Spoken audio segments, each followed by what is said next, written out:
Good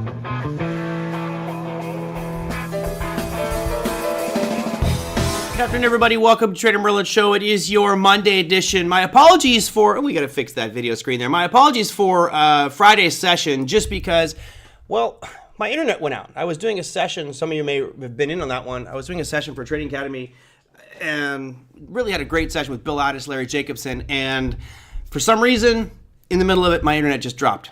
Southern California Edison, sent me text messages saying that something was wrong, but nothing I could do about that bad boy, unfortunately. So we'll make up for it today. I was actually going to have Don Fron on the program on Friday, but today we'll make up for that because it is Monday, and we have more to talk about today. So let's go and bring on our guest. The topic for today is the market crash over? Of course, you guys know my guest. I've had Don Fron on the program many times in the past. He's got his own channel over there on YouTube. I'd encourage you to check that one out. So with that said, Don, how you doing, my friend? How you been? I've been here. I've been busy, and watching this market is never a dull moment. No, I guess, the more that we do this, the more exciting it becomes, the more interesting it becomes. And I've been doing it long enough where really nothing surprises me. Now, the only thing that kind of surprised me was that move on Wednesday where we had that, 10% up move or 12% up move in the NASDAQ. That was just absolutely just a one-off type of event. Other than that, look, volatility is just where we live. It's just part of the game, and we just got to deal with it. Yeah, it was inside 1 week, inside one trading session. I guess all the trading sessions inside 1 week. You know how to word it. We dropped just in the S&P 14% and then came back 10%. Like, and this was shouted out in my. I was already having this conversation with my group, and they're like, sometimes that can take all year to make that move down. Like, that was 3/4 of a crash. Yeah. And we just wanted to get it over. Talk about a rip the Band-Aid off moment. Yeah. And it's funny because one moment you have people freaking out and saying, this is the apocalypse, we're all going to burn in hell. And then all of a sudden you have the other side of it. It's like, oh, well, we're all back. No tariffs. This is all roses from here on out, which I guess is kind of where it leads us today with our discussion is, is this market crash over? So I guess start off with a kind of a bigger perspective, because I know you have all kinds of macro and micro details on what you think is going to happen. But high level, where do you think we are right now, and kind of what's the tone from your perspective in the market? I think the fear's done. I think we got the fear over with. Whether the crash is done or we do put in a lower low, I don't think the lower low is not going to come anytime soon. I don't think. I think we priced in with that just move down. We priced in all the tariffs, all the retaliatory tariffs, possibly a recession, and the way we just came roaring right back, just in that one green move, told me it's like the shorts were just hanging on by a thread, and they couldn't wait to just lock it in and get out. So, and this means something. If you know this, if you understand options, when I say the fear is done with, we could still grind down, but the VIX comes down. The volatility of how fast we move up and down, I think, is going to significantly die off. I think we're back to the grind now. But what's really concerning, the part I haven't quite put my finger on yet, is how viral this, like, we'll call it fake news, goes. Mm-hmm. The tariff exemptions, and then 2 days later, like, oh, that was fake. Like, here comes this, no tariff here. Turns out that was fake. And it's like a tweet comes out, and you just see you see the market move off a tweet, and we find out it's fake. Yeah. And usually, I don't think we get that kind of reaction off of just a fake tweet. Everyone was just like waiting for a direction, and the second, like, they didn't fact check anything. The second something came out, they're like, I'm on it, let's go. Long or short, they would just full bore just send it one direction. And I don't think that that's going to change anytime soon. I know you think that the volatility is going to drop, but we have this market that goes back to what we had in Trump's first term, which was this shock and awe kind of information where you issue a piece of news and all of a sudden it's just so dramatic that everyone's like, oh my God, we're going to crash. And then 3 days later, it's all resolved and everything's roses from here on out. That kind of, we'll just say swing trade volatility. Because I think long-term volatility, I believe you're right, we'll just kind of see it slowly drift, but not anything overly dramatic. But the shorter term stuff, over the course of a week like we witnessed last week, much more increase because of tweet driven. So how do you position yourself for that? Because I know you're a swing trader, right? Are you predominantly swing still? Yeah. So, I mean, how do you do that? Because last week, by the time you got to Wednesday, you're like, I am hemorrhaging here. I'm dying. And then you get to Friday, you're like, we're good. 5% week. Love it. Luckily, directionally, I was actually right most of the time. But when the volatility, now I was not. Now we went 3 standard deviations. Yeah. The week prior, right? So 1% chance of that actually happening. But by the time that actually did happen, like we're headed that direction, I was actually already in what I was in. Like, and I'd already said. Luckily, that happened on a Sunday, and when I started talking about the crash last year, I said 485 was my target for SPY, and we hit that Sunday night, in the overnight market.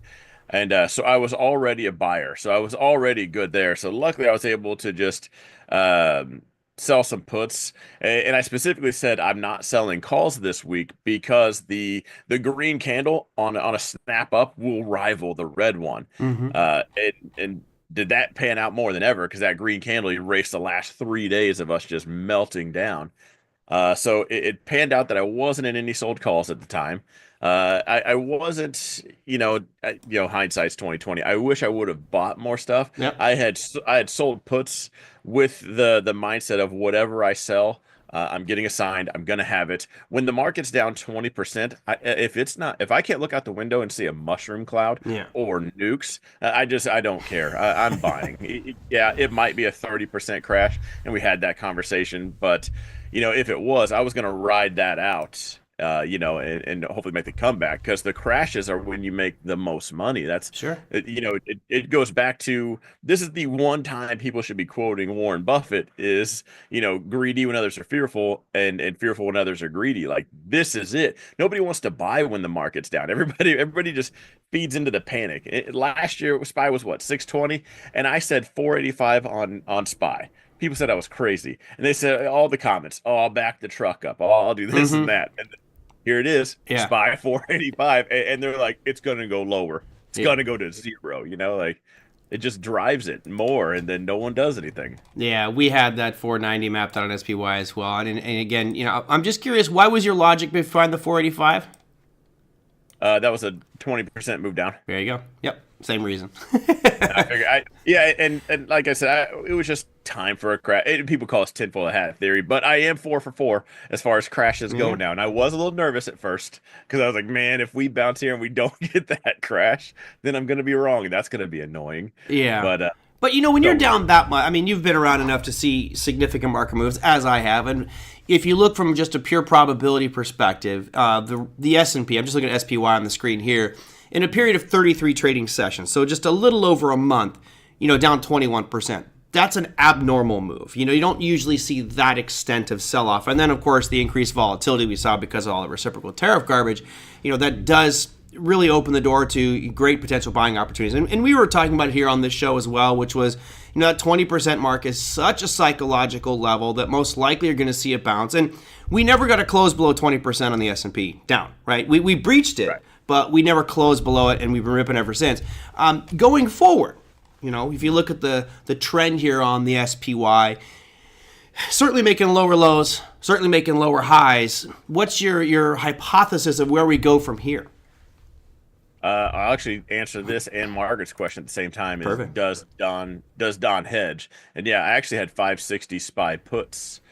And honestly, what I had done this time that I haven't done the other times was I actually bought the 560 SPY puts well in advance, right? So we're headed south. That's already up. I started selling 2 days or next day expiration SPY puts against it, just taking advantage of theta. Like the next day would be the 20 deltas. Or there was one time I thought we were really going to bounce, so I sold straight at the money put. Next day we went soaring. So I was killing it from every direction just on that particular hedge. And that SPY put was the hedge because I wasn't selling it. Ultimately, deltas I was long. But to answer your question now, is I think I'm done with the SPY puts. We might get another surprise move down. Like what you said, Trump would come out and say something, and it was like a car salesman tactic where they come out, send you to the ceiling, and then they just peel you off, kind of bring you back down. But, a 50% tariff sounds wild until you come out the door. You just come out of the gate with 100% tariff and then say, okay, we'll settle with 50. So I think we'll probably keep that volatility. Uh, Hopefully the fake news parts, the part I was talking about with fake news is people are like putting words in Trump's mouth, and then Trump comes out and says, Yeah. that's fake. It's like they didn't want it to go down any further. Like they're just like, please don't send this down any further. Yeah. So going forward, I do want to sell a lot of puts before the crash. Actually, it's something I don't do is touch my investment portfolio, but I did sell 30% in quite a bit. The top three were Nvidia, Tesla, and Meta. So I'm selling puts to get all that back. So I just essentially skipped all the red on that. I not at a stage where I want to just flat out buy yet. I want to sell puts.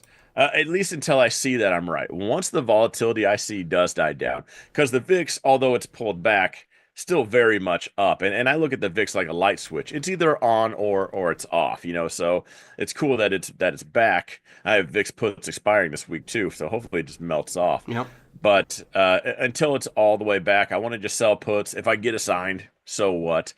I'm not gonna not assign. Like I'm not gonna take a loss there. I'm gonna take the shares because I feel like the bulk of the red is probably already here. I think. Yeah.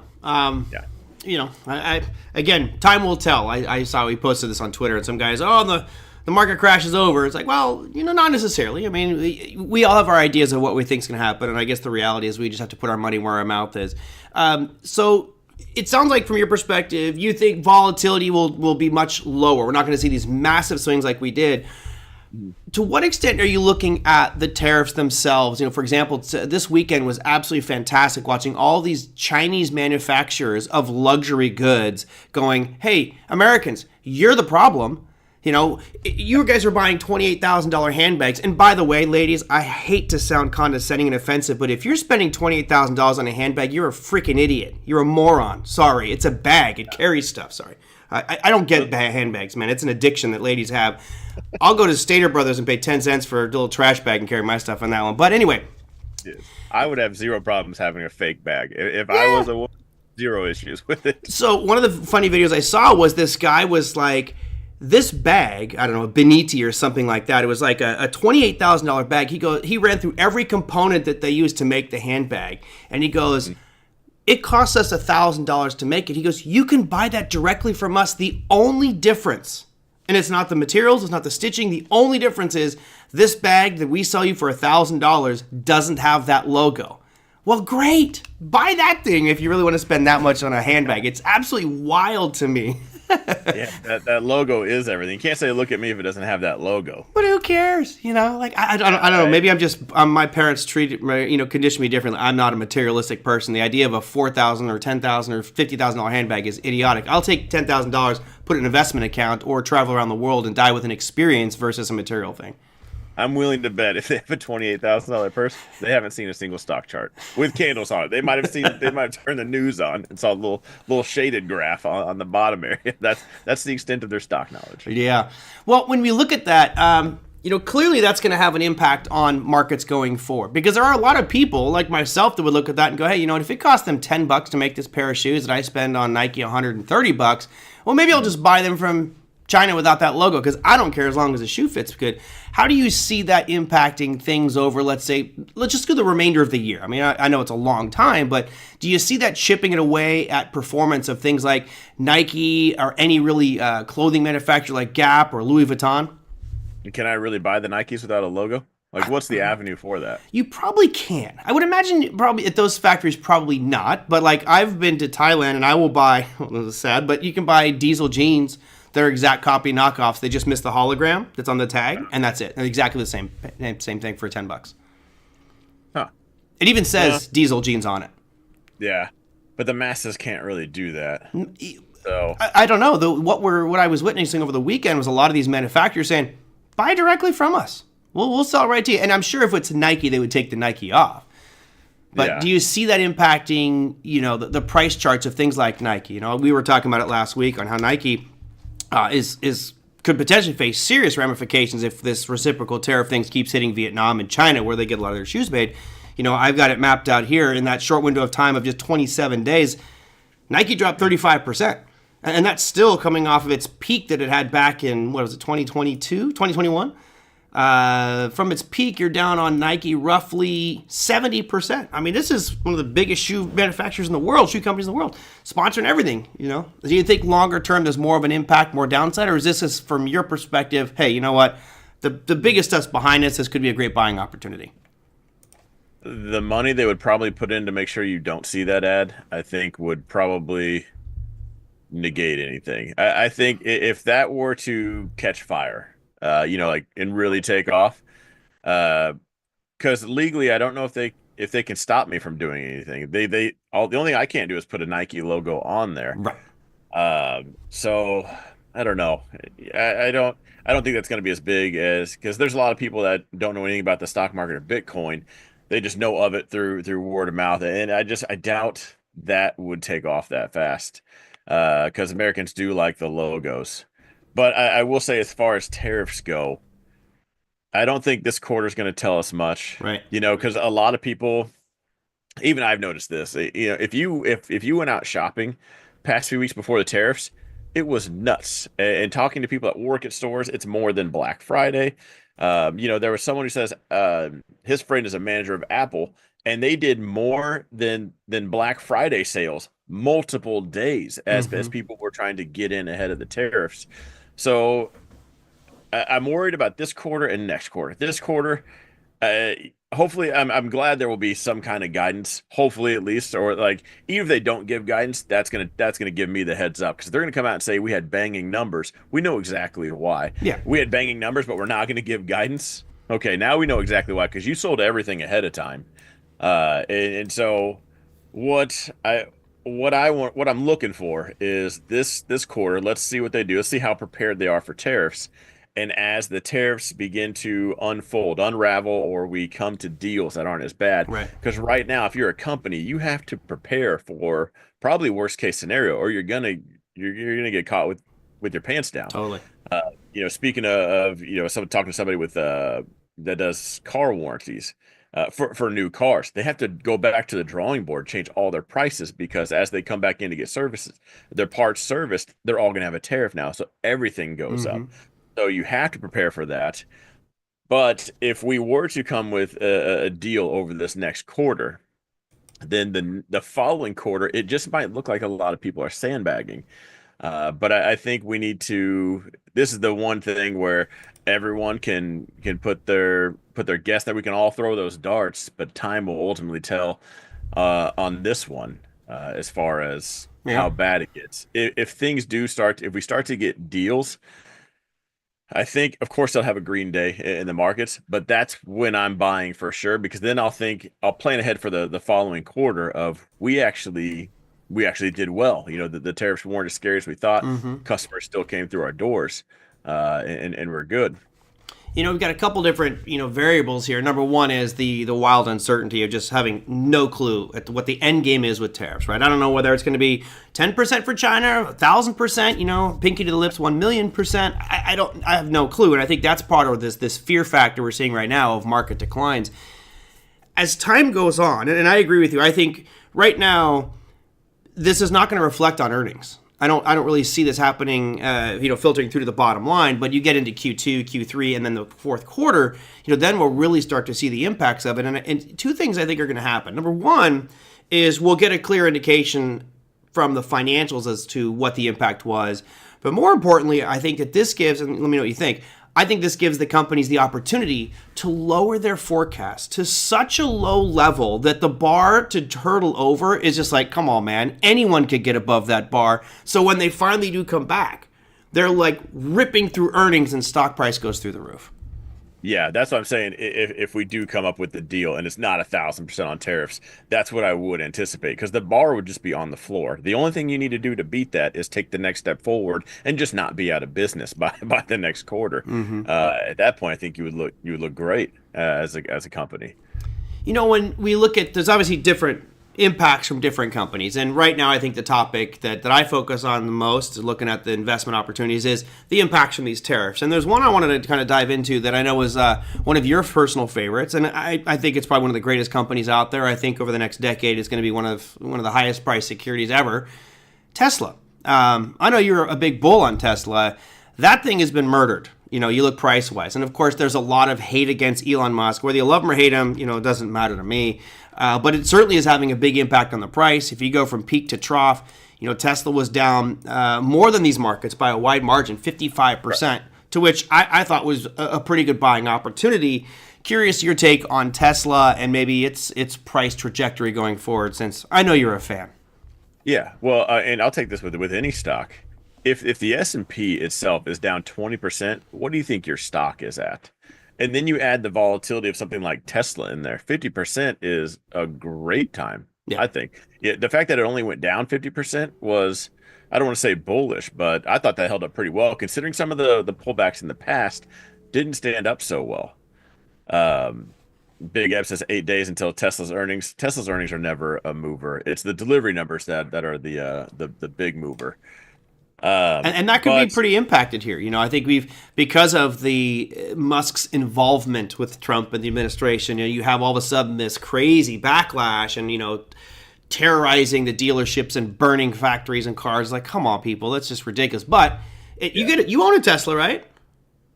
No, they canceled my order. What? Well, I ordered the Model S Plaid with the extended battery. And then Elon came out and said, no one needs that. But I do. Yeah, I was like, no, I do. Yeah, I 100% did that. I was so upset after that, and then the Roadsters just never come out. Never come out, yeah. I mean, if you got a rocket, you'll get that one that's floating around in space somewhere. I think it's going to Mars, isn't it? I thought it was in our orbit. I think he launched it to go to Mars. I don't know. Crazy funny, dude. My kids are trying to talk me into a Cybertruck. I'm trying to stall as long as I can on that, so they can hopefully get bugs worked out. And that's just any new vehicle. Totally. That's not Tesla. So do you think the impact from this backlash is going to have a more pronounced effect, or is 50% decline kind of like you're thinking this is the bottom on it? Well, I did just get assigned puts. Okay. I sold the 250 puts on it, and got assigned the shares on it. So. In fact, it was great. I'd sold the 220s a couple times, 100%, moved up to 250. First or second time is when it finally got assigned, and then switched to selling calls. Absolutely send it. I think, and I don't care what anyone's opinion is on Elon, you have to be blind or intentionally not looking to see what's going on at Tesla and automation. Because now the cars at the end of the line are driving themselves out to park. Yeah, that was crazy. So every step of that, it's like people just are like, Like they're saying Elon said this was going to happen 2 years ago. So like they're upset it's just now happening. But it's happening. And they're completely ignoring that. Yeah. And there's competition with optimists. And that's the one thing that I think it makes me so bullish, because every time Elon has ever had a competitor, he dwells on it, and he makes sure he stays ahead. And honestly, I don't think Optimus would be on track to where it's at if it wasn't for companies like Figure, making the robots for BMW and stuff like that. That had to have light a fire in there. Yeah. So I think, we got June. They're coming out with the self-driving taxis. I think we're gonna get that first shock and awe, but then people are gonna get used to it. Next thing you know, that will be on their balance sheet of here's how much we made off of just our cars out there driving around with no one else. Here's how much we don't have to pay employees anymore because we have more optimists now than ever. At this point, I'm more worried about missing the boat than I am missing any red days. Yeah. I'm with you on that. I think I'm definitely with you. So let's go. This question from Who Dad. He says, ultimately, it's just a car company. I don't think I could disagree more with that statement, but I'd like to let you tackle that one because I know you have a lot of thoughts on what Tesla is, what the company represents, kind of where they're going product-wise. Would you agree with the statement that it's just a car company? He has to be trolling me. He's in my group, and Oh, he's from your group. there's no way he believes that. Yeah, okay, good. Because I don't think anybody here believes that. Who dat did it, Yeah. LOL. So, okay, he is with you. He's Thank probably you. looking for my reaction because I'll lose it on people. Like they genuinely believe that. I'm like, what are you talking about? Shut up. We've had a few people like that on this program as well. It's funny because one of them, he just disconnected from the show. Maybe it's because I gave him too much grief on the fact that Tesla is not just a car company. It's way more than that. Yeah. Well, I will say this for the people that think it's just a car company, the only thing that stands factual on that is when analysts are determining their price target. All they can do is price in the numbers that are on the clipboard. Everything else that we have as retail investors, we're investing in the pipeline of things to come. You just can't go to your manager and say, here's why we need this under management because one day they're going to have this or that. One day Optimus is going to be here. They can't price it in. They have to say, like, here's what they're making, here's what we project. So the fact that right now I do think it's currently priced as a automotive car, as a car company. Sorry, Yeah. Struggling with words there. Sorry. Senior Outside moment, of it happens, but it happens. outside of the retail people that are in it, I think a lot of people are going to have to adjust their price targets based on that once they have that first earnings announcement where they're talking about the revenue that they made from anything autonomy wise. Yeah. Then I think everything changes. Then I think there's price increases across the board. Yeah, 100%. Yeah, I'm excited for it, because I think people do believe it's a car company. I guess someone who's more of a neophyte and just, I see the car.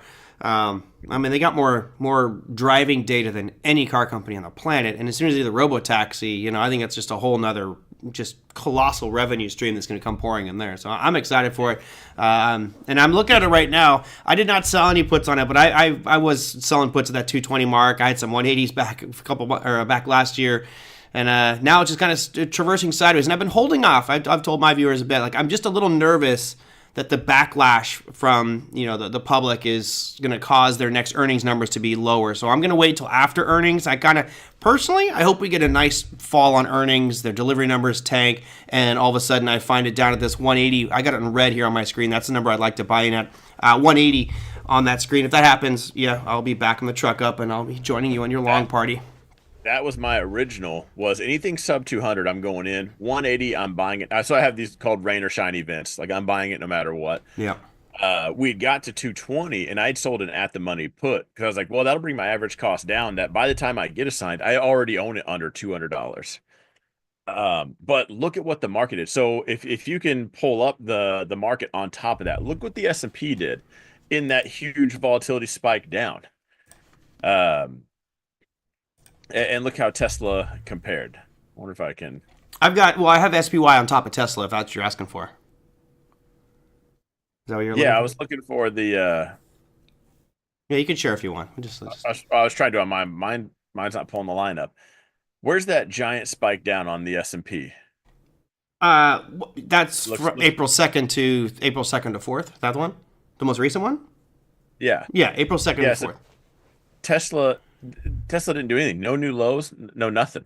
Yeah, right. Not new lows. So it really feels like we're channeling right now. So for you spread guys, but for me, I'm more of just a put seller and collect premium and sell calls against it. That's kind of just my basic simple neophyte strategy. But the way that it's been bouncing right now, not breaking down below. Let's get that S&P off this chart real quick. Not getting below that 214 is kind of your low point there that we achieved back on April 7th. Great, it's at least it feels like it's stabilized. I'm just a little nervous for earnings, so I guess I'm being overly cautious by waiting until after that announcement. For those that don't know, earnings is going to be on the 22nd of April, so coming up here in just a couple days. We already know it's going to be a miss because we already have deliveries. They can figure everything out off of that. Yeah. Except for energy tripled a couple quarters ago. I got real bullish when I saw that because no one's talking about energy. But bring it back real quick. If you look at that spike down, yeah, Tesla didn't make a new low, but look at what that spike actually was in the market. If the S&P is just an indicator, that was max. If I'm right, that could have been max fear. The VIX was up. We're in a landslide down. Some are calling it capitulation. And then you take all of that and Tesla, the number one options traded ticker out there, doesn't even breach a new low. It just has a normal red. Like you would Right. never even know the S&P had that kind of spike if you were just looking at Tesla. Yeah. Go pick out the Rona crash on any chart, and you can tell you without having the date at the bottom, you know exactly when 2020 was. Hmm. But you can't do that on Tesla this time, which tells me somebody's picking it up there close to that $200. Yeah. Someone's holding that line. I mean, there really is a line in the sand It right feels like there you at can see it. I mean, it's 22. Yeah. and for those that are watching, yeah, sorry, I didn't. I thought I was saying it, but that line you see, the solid line on your screen is the SPY, and then the candlestick is Tesla on that one. Just and what Don's pointing out is I'll put a horizontal line on the S&P chart right here, and you can see that when we broke, we were bouncing, and then it fell aggressively. Tesla, yeah, it did fall, but it didn't make a new low. It stayed right at those lows that were from March 11th, which is a great sign of strength, especially when the market's like pulling that Macaulay Culkin face of just panic. It was like, okay, yeah, we're selling off, but we're stopping at that 220 mark, and to me, that's a pretty positive sign for the market going forward here, which is kind of why I asked. But again, my viewers will get the update when I make the trade, but I'm probably going to wait till after that earnings announcement, just because I'm chicken. Earnings might send it down a little bit, but Which is perfect. I'd rather sell after that earnings announcement, right, and get myself an extra 5-10% worth of premium for the week. Perfect. Let's do it. yeah, sell the earnings put down. Nah, I'll wait till it drops to 180 or 170 and sell the had delivery numbers. You're gonna miss the 180 mark. We'll It's see. not happening. We'll see. It might happen. Remember that time I told you about Meta? Well, no, tell me about Meta. Go for it. Yeah, you always talk about Meta. I feel like if man, maybe you get sub 200. Uh, I mean, one, look, one we don't know. I mean, it's all hypothesis. I do think the 220 mark will probably hold, and if I miss it, that's okay. But what I don't want to have happen is all of a sudden an outlier comes along, and all of a sudden they go, we've seen a 30% net sales in consumption or demand for our vehicles. We're lowering our target by X, and it's like, and then you get the big downgrade, which is exactly what I want. I want the big downgrade where Goldman and Fidelity come out there and say, "Oh, well, we're lowering our price target from 300 down to 180," and you're like, "Oh, thank you," and I'll pick it up at 180. Yeah, it's. I love selling puts on red days and selling calls on green days, and I get this question a lot because there's just a lot of times where I'm like, man, I'm just doing it now anyway because that day might not come, and overall the averages I'll end up making the same if not more just by being in it. It's just great when those days happen. 100%. But yeah, like I said, I don't want to talk anybody into a position, or I'm just giving you crap. But with autonomy creeping up around the corner, the way AI's really actually taken off, like there was like the big LLM day, like that was the iPhone moment for them. Yep. But now that they're fine tuning those, agents are coming out. There's a new one that has agent to agent talking. So like it will talk to the other agents, have them go do all the work, and then report back. Like that's there was another article that came out that kind of tells me that things are here. Things are gonna start wrapping up. Shopify. Shopify will not hire somebody unless you can prove that AI can't do it. Wow. That's their new rule. And I was like, so we're not even shy about it. We're just kicking this off right now. Like we're not Jeez. hiring you. That's a pretty bold statement there. And I know you've been talking about AI, as have I. I'm really.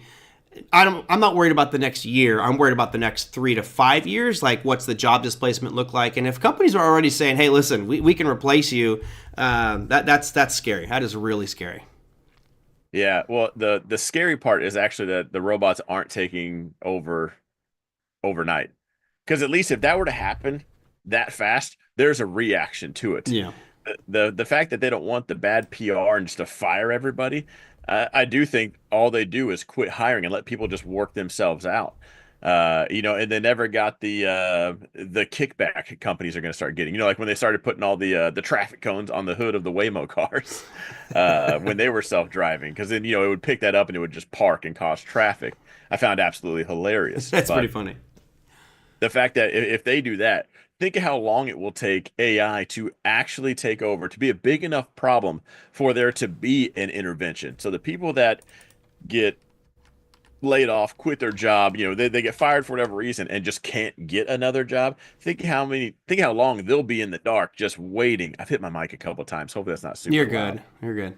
Um, But yeah, I feel like that would be forever. Yeah, and Big Ed says natural attrition. Yeah, and then just imagine the AC goes out in the building. What's the rush? Yeah. Like what do you care as the CEO? Like, yeah, we'll get it fixed Yeah. in August, We at don't we the don't end of need it. I August. mean, I'll just make sure that the bots that I have are, that there's an overheat point. If the overheat point is 300 degrees, well then I'm not using AC ever Yeah. again.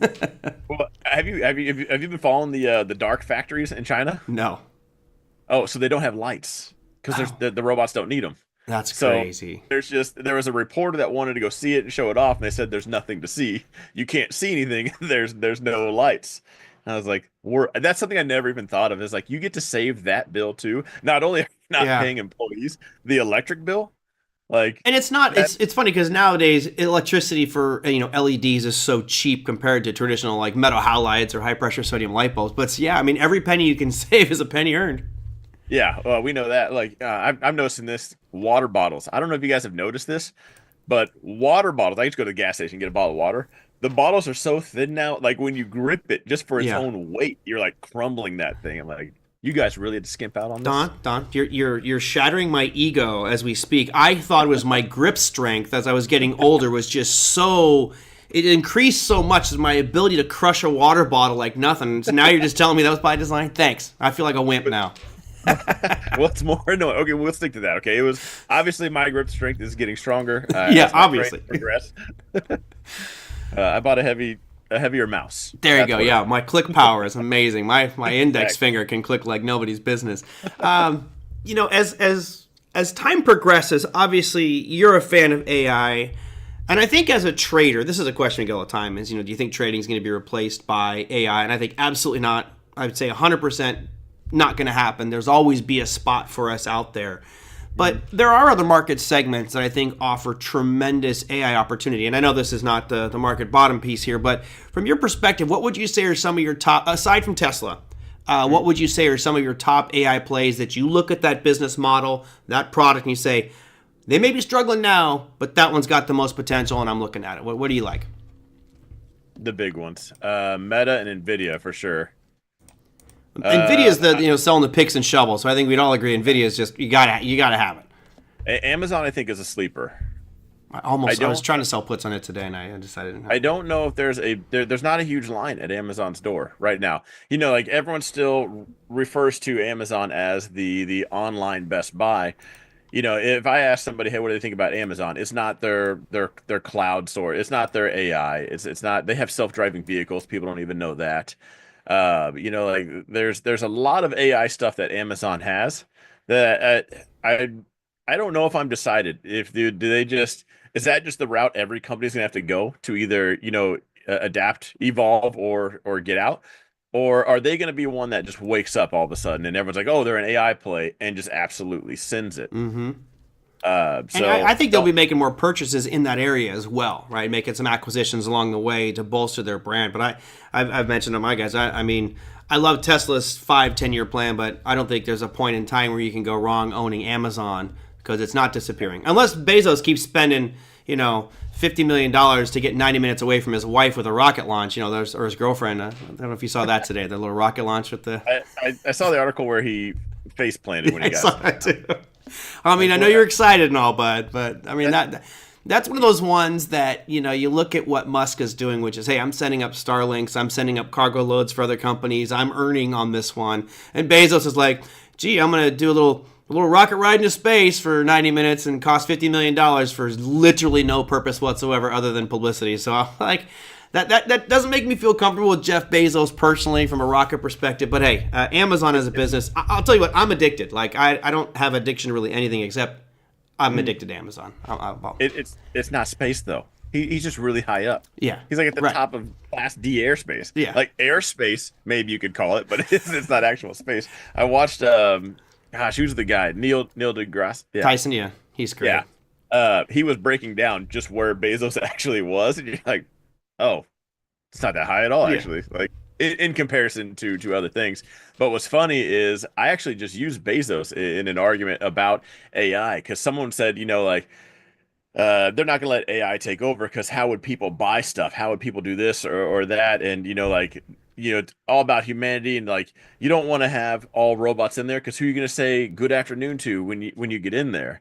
And for anyone who has that argument, you're coming from a place of morals and not a clipboard. Where as a CEO, you have a fiduciary responsibility to take care of your shareholders. And one, you don't have the argument for why do we still have all these humans in here taking 15 smoke breaks Yeah. when we could have just a batch of robots do 3 times the work, in a Agreed. day.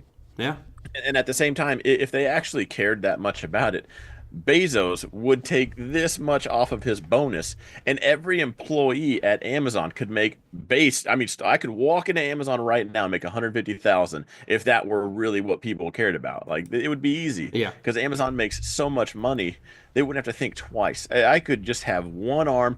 I could have one leg and just hobble along and make 150 grand at Amazon. Wait, you don't like you that. don't hobble along with one arm, one leg, and make 150 grand? Well, I do that. Yeah. Well, I have a different job. I've noticed we have not seen your arms here yet, or your legs. But it's crazy thinking about all these manufacturers are just switching to robots and bringing it back to Tesla. If you're not in a robot play on the thing that's about to change the Everything. earth, Yeah. yeah, what are you doing? Yeah. Yeah. Well, I think probably in the next there probably is something that's basic, but I'm going to go out on a limb and say within the next few months we'll have a pretty robust ETF market of robotic ETFs that are going to kind of have this basket, because it's tough to pick the definite winner. And in my mind, I think Tesla's a definite winner. Obviously, from the AI perspective, yeah, Nvidia is definitely there. But do we look at Intuitive Surgical? Do you go into Palantir from the AI stuff? All those plays can be somewhat speculative, and I think there's going to be more robotics companies popping up, which is great because that's competition, and that brings down the cost of each of these robots. And I'll tell you, Don and I are probably going to have to, be in a combat fight here to see who gets the robot first, because I know he wants one, and I'm dying for one. I want one. I'll just rob you. It's fine. Which one you want? I said I'll just rob you. Rob It's you. fine. No, because my robot will be armed. Go Like I'm ahead. coming there with my with nothing. Like no. First of all, I'll dismantle that robot. And I'll put it back together at my place. That would be interesting. I don't know about that. All right. Listen, if you've ever seen the power of a 50 caliber, then You got to get close enough to use it. fine. Don will have some dire wolves. Oh, that isn't okay. What could possibly go wrong with that? I love the headline, and honestly, those dire wolves have got to be the cutest things ever, and I want one. But what could possibly have we not learned anything from Jurassic Park? I mean, come on. See, that's the thing. One, I used to have a timber wolf, Okay. not a husky, a real timber wolf. But now they're illegal, so we had to give it to a place that has them. It's like a giant zoo. But you know what I really want, and I will pay any amount of money for this. First of all, a dragon. But if I can't have a dragon, I will settle for one of those little chicken-sized velociraptors that I think was in the third Jurassic Park. Yeah. The mini ones. Yeah. Yeah, if I could have that, I don't need 100 of them. I just need one or two. Like, give me that, and then we stop messing with the dinosaurs. Like, maybe we don't make the Tyrannosaurus Rex. Like that movie didn't pan out to be right. And like they always made bigger ones. Let's just make some cool, fun ones. We ship them out, and it's going to be amazing. Yeah, I'll tell you what. I was a big fan of Game of Thrones, and if you end up with a dragon, I'll bend the knee and I'll call you Donarius, the father of dragons. I've always liked dragons. Like the only reason I don't have a tattoo right now is because it would be of a dragon, and I have to explain as an adult why I have a dragon tattoo on me somewhere. But other than that, like I there's no amount of money I wouldn't pay to have a little, like even a chicken-sized dragon just a bat lizard for me, and then make it fly around. That's all I need. You think I don't like dragons? I mean, you know what my name is, man. Like if it's medieval, I'm a fan. Dragons and sorcery and all that stuff. I mean, I'm about to put a sword in my backyard and see if I can, have a little mechanism to release it. That's pretty awesome. That's what you should do with the bots. Just concrete the sword in your backyard, and then go buy a figure robot and an Optimus, and say the one that pulls the sword out gets to stay at the house. Have you ever seen the one at Disneyland? It has like a little remote control, because there's like a pin that goes through it or something holds it in place. And so when King Arthur rolls up there, and you can actually take the sword out of the stone, but everybody else tries to pull it and it never happens. It's pretty good. How thick is this pin? I don't know. I've never pulled it out. Obviously, my grip strength from the water bottles isn't what it used to be. Well, I'm gonna figure this man out. Well, there's Do I get also to keep there's it also if I you know break this pin? the Thor hammer. Some guy did a really cool video where he created a Thor hammer, and it has an electromagnet on the ground, and everyone tries to pick it up, but they can't, and he just turns off the magnet, and he can lift it real easy. So it's all magic. I didn't know how he did it. I assumed magnets, but It is. I'm stubborn enough that I think I could probably either die or like it's either 12 hernias or I pick up that hammer. Like I'll watch. I don't need the pain. Before we wrap up here, there's a question came in from Rivers, and I haven't asked you about crypto today. He says, your thoughts on Mara as it's a Bitcoin play looking at $10. So I guess let me get your take on what's going on with crypto, because it's been underperforming significantly, and then your take on miners around that. So I became a big fan of Mara when they, one, don't have to sell Bitcoin anymore to pay their bills, but two, they diversified into data centers. So Mara is no longer just a Bitcoin miner for me. And I'm actually a big fan of Mara right now. Yeah, right now it's the price, the chart. I don't really have a sales pitch for that. The chart ain't pretty, but it is. Yeah. But I mean, what I used to say, and I still think is there. I don't think it's fully evolved into data centers just pulling money from every direction. Mm-hmm. They're trying the MicroStrategy play where they sell the debt and they buy Bitcoin with it. All of that's helping. It costs them $46,000 to mine a Bitcoin. And we're looking at Bitcoin right now. It's $84,000. Like you're still doubling your money almost. Like everything's sitting fine on that. But I used to call them Bitcoin hype plays because Bitcoin could go up and the miners still go down. Yep. But when Bitcoin has that hype, the miners make up for lost time real quick. They start to really surge. I think you kick off one more of those and another good earnings with Mara, and Mara sees the back into the 20s, $30 mark again. So it's a very speculative play. But if you're in my group, I have Mara. I don't have any sold calls on it right now, but I like it. So you like Mara, so not a fan of Riot because the lack of data center activity? Yeah, actually, Riot used to be my favorite out of the two. Just slowly evolved into Mara. I think Mara just performs better and just does better in general. And what's your take on Sailor and MicroStrategy? Are you comfortable with MicroStrategy? I know I have my questions and concerns on it. I think that's a ticking time bomb. Mm-hmm. I think if you're in that, you're playing hot potato, and that thing might already be just beat red. Yep. I guess I liked what he was doing, but the fact that everyone can tell you it's a software company, they don't know what software it does. All they know is they're buying it because they got Bitcoin on the balance sheet. That's it. And that's it. So I don't necessarily know if I think what they're doing, I think, is a good add-on to we have this core company. Here's what we are also doing. Not we have so much Bitcoin. Who cares what our employees are doing or anything about that? Let's just focus on Bitcoin. I don't think that's how the company should be ran. And if you look at it, it wasn't too long ago that it was at what? So okay. So I got back. If you want to pull up on yours. So going back to 2021, where it first hit, what was it, 70,000? Yep. Bitcoin, MicroStrategy hit $132, and then Bitcoin sold all the way off, and MicroStrategy was down to $15. And the only thing Bitcoin did this time was go to 100,000 instead of 70, and it jumped to $543. Yeah. And it's still hanging on. It's like they just haven't let the air out of the balloon yet. So the premium is there. I get the attraction to the trade, but this is not one I would have in my investment account. I like everything about these properties. I like for Mara. Mara is a Bitcoin miner. It makes sense for Mara to do it. For MicroStrategy, it's just a CEO Bitcoin fanboy that's somehow has manipulated it into the balance sheet. But I don't know if that would not meet the criteria for me to invest in it. Yeah, it's the sheer percentage of Bitcoin that he holds of the total. Mara doesn't have anywhere near it, neither does Riot or Hut 8. So, that's right. The draw. It's this leverage play. And I agree with you. I think as an investment thing, I think MicroStrategy is very dangerous. I'm full disclosure, I have a pretty large position in MicroStrategy, but it's to sell weekly premium on the options, which is phenomenal.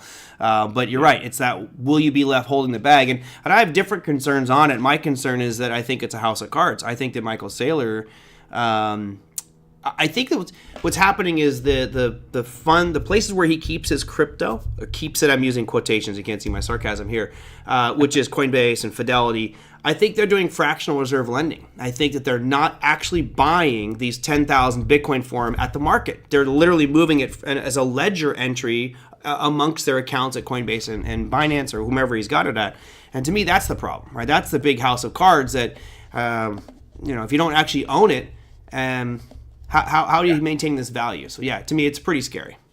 Yeah, and that's exactly because I get suckered into it too. I know they're here. Lisa, Lori, they sell puts on it, and they're killing it on there. So like I have these waves where I go in and I do sell. I'll sell puts, or I'll just buy some shares and sell calls against it because it's awesome. If I can time it right, I'm not afraid to trade it.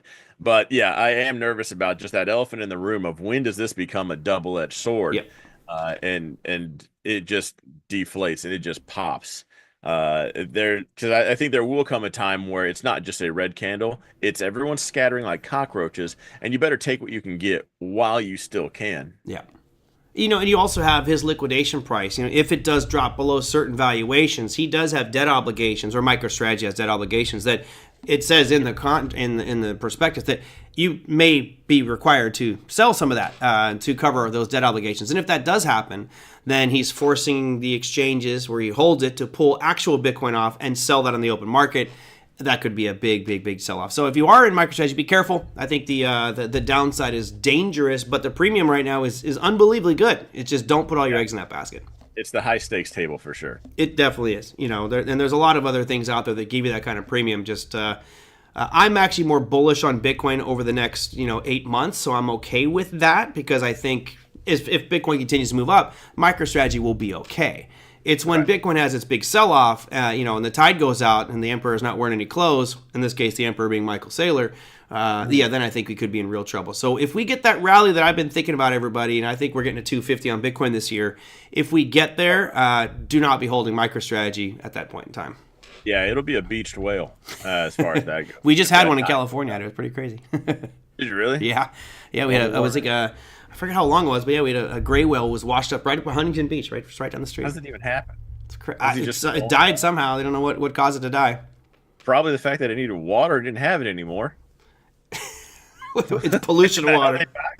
It's all polluted water. I'm going to wrap this up. I know we went long here, and I get tons of people asking more and more stuff, but I got to wrap up here before we get to our 1 hour our time frame. Let's see. I'll drive them over to your YouTube channel, which is the Don Fron Show, and it's going to play a little.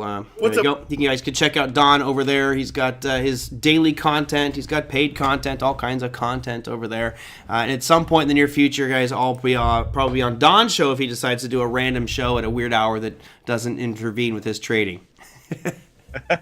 No, let's do it. You free this week? I'm free. I'm free this week. I mean, what time you want to do it at? Do you want to do it during your show or after your show?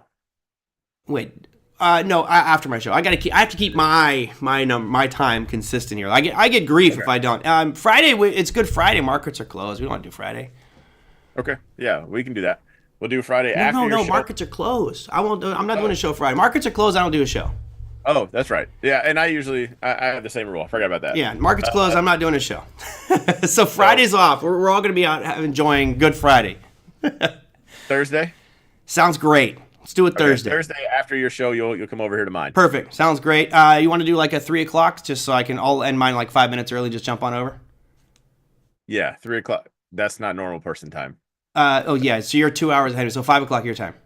Yeah. Okay. Perfect. Guys, we'll be on Don's. There we go. Right after this, we'll do a show over at on Don's channel. Should be fun.